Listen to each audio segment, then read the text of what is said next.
আজকে সকাল সকাল চলে গিয়েছিলাম বাবার বাসায় মাকে দেখার জন্য। তো 1টার সময় চলে আসছি বাসায়, তখন দেখলাম ট্রেন যাচ্ছে।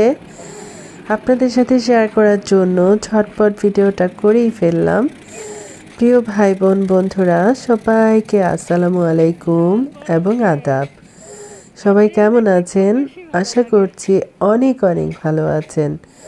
আপনাদের দোয়া আর ভালোবাসায় আমি ভালো মন্দ মিলিয়ে আছি। ট্রেন দেখতে অনেক বেশি বেশি মজা লাগে আমার, কারণ একটা সময় আমি ট্রেনে অনেক বেশি বেশি যাতায়াত করতাম। তো যাই হোক, প্রিয় ভাই বোন বন্ধুরা যারা আমাকে শুনছেন বা দেখছেন, সবার কাছে বিনীত অনুরোধ থাকবে অবশ্যই লাইক করবেন। আর আজকে প্রথমবারের মতো বাজারে গিয়েছিলাম, অবশ্য আপনাদের ভাইয়াও সাথে ছিল। তারপরে এই যে বিফ কেনাকাটা করলাম। আপনাদের ভাইয়া অনেক সময় বলে থাকে মেয়ে মানুষ দেখলে বাজারে সব ভালো ভালো জিনিস দেয়, আর ছেলেরা গেলে শুধু ঘ্যান ঘ্যান করে, এই আর কি। তো যাই হোক, যেহেতু বাসায় এসেছি অনেকটা বেলা হয়ে গেছে, তখন এক চুলায় ভাত বসাই দিয়েছি। তারপর বিফটা ভালো করে ধুয়ে পানিতে ভিজাই রেখেছি। তারপর কি করলাম, মশলাটা খুব ভালো করে কষায় নিচ্ছি। যে কোনো রান্নার ক্ষেত্রে মশলা ভালো করে কষায় নিয়ে রান্না করলে রান্নাটা খেতে কিন্তু অনেক বেশি বেশি ভালো হয়। আর কি যেন, আজকে অনেক দিন পর আমি বিফ রান্না করছি। আমি তো একদম খেতে পারি না, আমার প্রেশারে অনেক সমস্যা আছে, তাছাড়া খুব বেশি খেতে ভালোও লাগে না। বেশ কয়েকদিন থেকে ঠান্ডাজনিত কারণে অনেক বেশি বেশি কষ্ট হচ্ছে। আমি যখন ভয়েস দিচ্ছিলাম তখন আমার ভেতর থেকে কেমন একটা ফ্যাস ফ্যাস শব্দ হচ্ছে, সে কারণে সবার কাছে ক্ষমা চাই। আসলে যাদের অ্যাজমাটিক ভাব আছে একমাত্র তারাই বুঝতে পারবে যখন ঠান্ডা বা শ্বাসকষ্ট হয় তাদের কত বেশি বেশি কষ্ট হয়। কিছু করার নাই, আসলে এই সমস্যাটার কোনো সমাধান নাই আসলে। রেখে দাও, না খেলে তো রেখে দিবাই।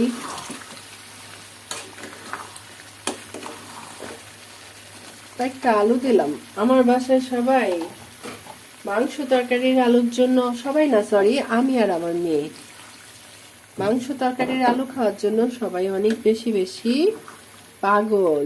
ভেবেছিলাম ভুনা করব, এখন আমার মেয়ে এসে বলছে কি, আম্মু অল্প করে 2টা আলু দাও, আমি মাংস তরকারি আলু খেতে অনেক ভালোবাসি। তো কি আর করব, তারপর আবার 2টা আলু কেটে নিলাম, দিয়ে দিলাম। এটা এখন আবার ভালো করে কষায় নিব। তারপর পরিমাণ মতো গরম পানি দিয়ে রান্না করে নিব। পাশের চুলায় গরম পানি হচ্ছে। সবগুলা পটল কাটি নাই, অল্প কয়েকটা কেটে নিলাম। অতগুলা পটল কাটার ধৈর্য হলো না আমার।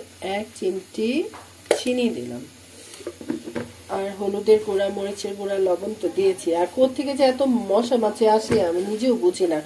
আচ্ছা, আপনারা বলবেন তো আপনাদের ওখানে এখন মাছির কি বেড়েছে নাকি, মানে সিজনাল নাকি বিষয়টা, ওই যে হাত থেকে পড়ে যায়। ভালো করে মেখে নিব, পাশের চুলায় পটলটা ভেজে নেব। আজকে একটু তাড়াহুড়া পড়ে গেছে রান্নায়। অবেলাতে বাপের বাড়ি গিয়েছিলাম যে, সেজন্য। কথায় আছে না, কানাকে ভালো পথ দেখাতে নেই। দেখালে কানা শুধু এটা জিজ্ঞেস করবে, ওইটা জিজ্ঞেস করবে। এখন তোমাদের অবস্থা হয়েছে সেরকম। বিকেলবেলা ছাদে গেলে কি যে ভালো লাগে, বা শীতের দিনে রোদে ছাদে গিয়ে রোদে বসলে কি যে ভালো লাগে। আমার মেয়েকে বলি, বলে হ্যাঁ ছাদে ভালো লাগার কিছু আছে। আমার খুব ভালো লাগে, কিন্তু সময়ের জন্য আমি যেতে পারি না, কাজের জ্বালায়। কোথাও গিয়ে একটু বসবো সেটাও হয় না। সকালবেলা যদি একটু, মানে প্রথম যে রোদটা উঠে সেই রোদটা কিন্তু আমাদের শরীর স্বাস্থ্যের জন্য খুবই উপকারী, ভিটামিন ডি।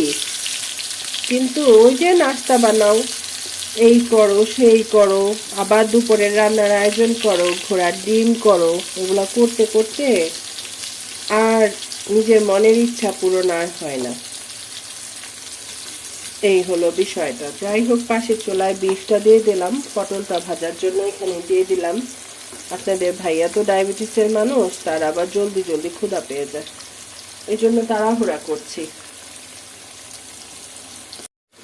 বললাম হাসিনা হচ্ছে ভিআইপি, ভিআইপি গেস্ট, সে কারণে হাসিনা গেলে বিয়ের ডেট দিবে। আজকে আমার হাসিনা বেগম চলে গেল শেষ কাজ করে, সে আবার দেশের বাড়ি যাচ্ছে। দেশে নাকি ধান তোলার কাজ আছে, তারপর কি যেন বললো, ও বিয়ে খেতে যাবে।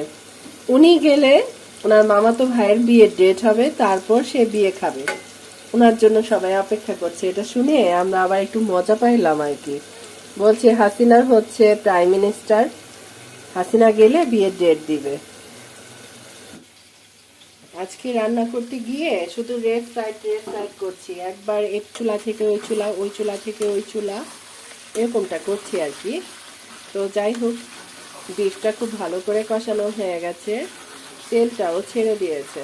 ঝোল রাখবো না, একদম অল্প একটু মাখা মাখা ঝোল রাখবো। তো এখন কি করব, ফুটানো পানি করে রেখেছি সেটা একটু দিয়ে দেব, তারপর জিরার গুঁড়া দিয়ে নামিয়ে নেব, তাহলেই বিফ রান্না হয়ে গেল। আর বিফটা হচ্ছে একদম মিডিয়াম আঁচে রান্না করলে সবচেয়ে ভালো হয়, সফট হয়ে যায়, খেতে ভালো লাগে। ব্যাস হয়ে গেল, এখন এটা ধীরে ধীরে হতে থাক।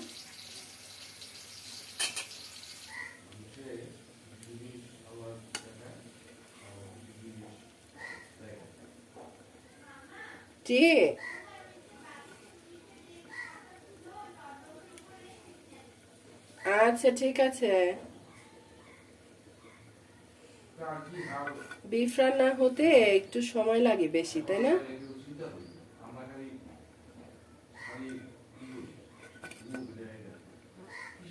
একটু পেঁয়াজ কাঁচামরিচ দিয়ে দিলাম সাথে, সে কারণে পটল ভাজা খেতে অনেক বেশি বেশি মজা লাগবে। আমার অনেক ভালো লাগে পটল ভাজা খেতে। এই ব্যাস হয়ে গেল।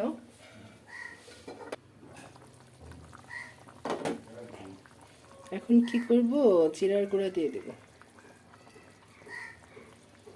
এটা হচ্ছে লাস্ট উপকরণ। আমি সবসময় কাঁচামরিচ ব্যবহার করি পরে, আজকে একটু আগে দিয়েছিলাম, দেখি টেস্টটা কেমন আসে। ঝাল লবণ একদম পারফেক্ট আছে, আর কিছু লাগবে না। এই 5-7 মিনিট রান্না করলেই হয়ে যাবে। গলা এমন বসে গেছে, বুক পিঠ সব ব্যথা করছে, আর কথা বলার শক্তি নেই আসলে। চলে আসলাম বিফ রান্নার ফাইনাল লুক শেয়ার করার জন্য। দেখতে যেমন সুন্দর হয়েছে, খেতেও অনেক বেশি মজার হয়েছে। আমার মেয়ে তো খাওয়া দাওয়া শেষ করে আমাকে থ্যাঙ্কস বলতে বলতে কাহিল করে দিয়েছে। বলছে আম্মু এত ঝটপট করে রান্না করেছো, অথচ অনেক বেশি মজা হয়েছে। আর কি যেন বলতাম, বাবার বাসা থেকে আসার সময় আবার আদা কেনাকাটা করে নিয়ে আসছি। এখন আদার দামটা কিন্তু একটু কম আছে, চাইলে সবাই কিন্তু ফ্রোজেন করতে পারেন, বেশ কয়েক মাস রেখে খেতেও পারবেন। আদা কিন্তু একদম নষ্ট হবে না। আর এগুলা এখন কাজের ফাঁকে ফাঁকে এগুলা বেছে নেব। সবাই সবার পাশে থাকবেন অবশ্যই, ফুল ওয়াচ করে ভালোবেসে। কেমন? যত কিছু রান্না করি না কেন, ডালটা তো রান্না করতেই হবে, যেহেতু আজকে ঝটপট রান্না করলাম আর সময়টা হাতে কম ছিল, সে কারণে কিন্তু ডাল রান্নাটা দেখানো হয়নি। আর এটা হচ্ছে কি যেন বলে, এটা হচ্ছে টমেটো দিয়ে মশারির ডাল পাতলা করে রান্না করলাম, রসুন দিয়ে বাগার করে। ডালটা দেখতে কিন্তু অনেক বেশি বেশি সুন্দর হয়েছে। তো ঠিক আছে, থাকেন আমার সাথে।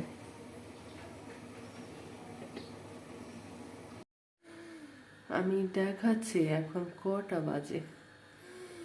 এখন রাত 12:10 বাজে। আর আমি কি করছি একটু দেখাই। এই যে দেখেন, এত রাতে আমি বসে বসে আদা পরিষ্কার করলাম। ওই যে বললাম আদার দামটা একটু কম আছে দিনের বেলা নানা ধরনের কাজের জন্য, আর আদা পরিষ্কার করতে পারবো না আর কি। আর এই যে দেখেন আদাগুলা কিন্তু ভালো আছে অনেক। আর আমি চালাকি করে করে বেছে বেছে এই ধরনের আদা নিয়েছি। আরও অনেক প্যাচ প্যাচ আদা ছিল, তো যেই লোকের কাছ থেকে নিয়েছি আমি গিয়ে দেখি কি সেই লোকটা ভ্যানের কাছে নাই। তখন সেই সুযোগে আমি সব আদা বেছে বেছে সোজা সোজা আদা নিয়েছি আর কি এরকমের। তারপর তারপর বললাম যে দেখেন এখানে কতটুকুন হয়েছে আর কত করে কেজি। বলে 120 টাকা কেজি, কিন্তু আপনি যেভাবে বেছে বেছে নিয়েছেন এটা তো এত সস্তায় দেওয়া যাবে না। তারপর বললাম যে ঠিক আছে তাহলে নিব না। তারপর আবার দিয়েছে। এই হলো অবস্থা। কথা বলতে অনেক কষ্ট হচ্ছে, অনেক কষ্ট হচ্ছে। মাঝে মধ্যে মনে হচ্ছে নিঃশ্বাসটা বন্ধ হয়ে যাবে, এত পরিমাণে শ্বাসকষ্ট হচ্ছে। আর আরেকটা কি কথা যেন বলতাম, বুকের ভেতরে নিঃশ্বাসের সাথে সাথে মনে হচ্ছে কে যেন ডাকছে। আর সে কারণে আমার একটা গান মনে পড়ে গেছে। এখন তো আপনাদের ভাইয়া ঘুমায় পড়েছে, ইচ্ছা হচ্ছিল গানটা একটু শোনাই। তো যাই হোক, আমি একটু হলে গানের কথাগুলা বলবো কেমন। গানের কথাগুলা হচ্ছে কি যেন, কান পেতে শোনো, না সরি, বুকে মাথা রেখে কান পেতে শোনো, হৃদয় কি বলে, হৃদয় কি বলে। আর আমার হৃদয়টা শুধু মুরগির মতো চি চি চি এমনটা করছে। যাই হোক, প্রিয় ভাই বোন বন্ধুরা, সবাই খুব বেশি বেশি ভালো থাকবেন। আর অবশ্যই অবশ্যই আমার জন্য একটু দোয়া করবেন, আল্লাহ যেন আমার শ্বাসকষ্ট ভালো করে দেয়, আমি যেন সুস্থ হতে পারি খুব জলদি জলদি। কারণ এভাবে টেনে টেনে নিঃশ্বাস নেওয়া আমার জন্য অনেক কষ্টকর। আমার বারবার মনে হয় কখন যেন আমার নিঃশ্বাসটা থেমে যাবে। আর একটু চুপি চুপি করে কেন কথা বলছি, আপনাদের ভাইয়া ঘুমায় গিয়েছে সেই জন্য। তো আজকে এটুকুই শেয়ার করার ছিল। সবাই খুব বেশি বেশি সুস্থ থাকেন, ভালো থাকেন। ও আরেকটা কথা বলার ছিল, কথা বলতে গিয়ে আবার ভুলে যাই। সেটা হলো, যারা এখনো সংসার করেন নাই তারা কখনো আর বিয়ে করবেন না, সংসার করবেন না। সংসার মানেই হচ্ছে প্যারা আর কষ্ট। এই কথাটা বলে বিদায় নিলাম। আল্লাহ হাফেজ, আসসালামু আলাইকুম।